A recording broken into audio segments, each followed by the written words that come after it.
normal, between 3.5 and 5.0.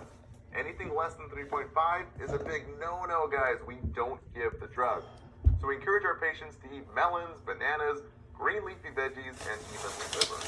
And a big no-no here, we avoid licorice root, which lowers potassium, like those found in black licorice candy. That's a common select all that apply question.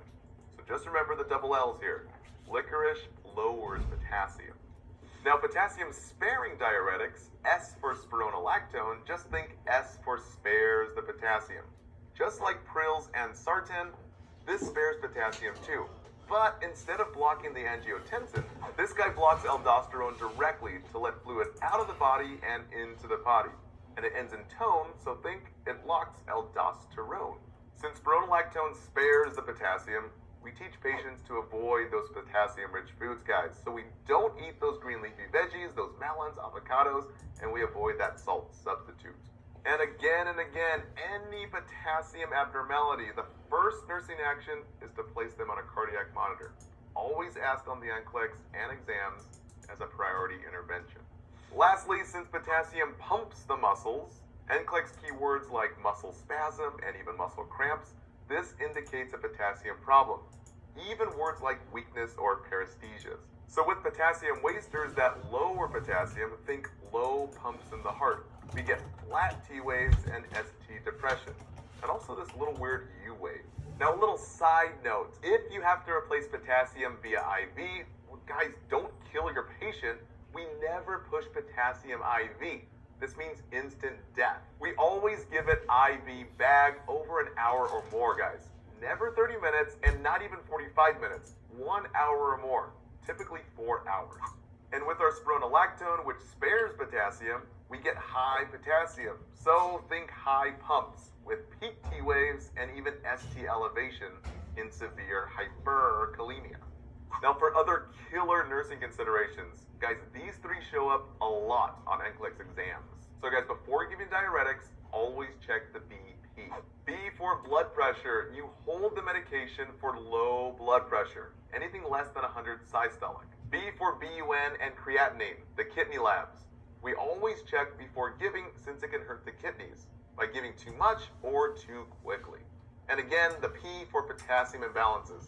Since P pumps the heart, we always put the patients on the cardiac monitor. Then we watch for muscle spasms or cramps and even weakness and paresthesias. Big Nclex tips. Now finally, 5 general diuretic Nclex tips, always on SATA questions. Number 1, take in the morning, not at night. This med drains fluid, so we don't want potty breaks all the time during the night. Second, this med makes patients dizzy, so slow position changes to avoid fainting, aka that orthostatic hypotension, also called postural hypotension. Third, daily weights, not weekly, but daily. Always reporting 2 to 3 pounds or more. Remember, weight gain usually means water gain, so maybe we need to increase their dose. 4 is risk for sunburn, so just use sunblock. And finally, low sodium diet, since sodium swells. So guys, again, no chips, no fried foods like deep fried chicken or even deep fried ice cream, definitely no French fries, and even no canned foods or packaged foods like cheese, wines, meats, and even fast food. And again, avoid those over-the-counter meds like can. So guys, cough and flu meds, antacids like Tums, acetaminophen like Tylenol, and NSAIDs like ibuprofen and naproxen. Guys, all these contain high amounts of sodium, which swells the body. Now a little side note about furosemide, our loop diuretic.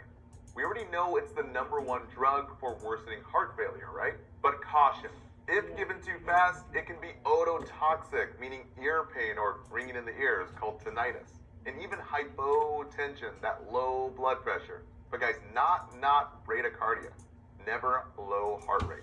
And if given too much over the long term, it can cause nephrotoxicity, meaning kidney toxic, with high BUN and high creatinine.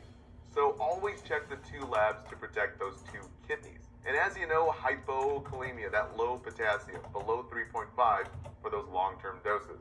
Not usually affected by fast administration. All right, guys, that wraps it up. Now, don't forget to see our 8-question cardiac quiz.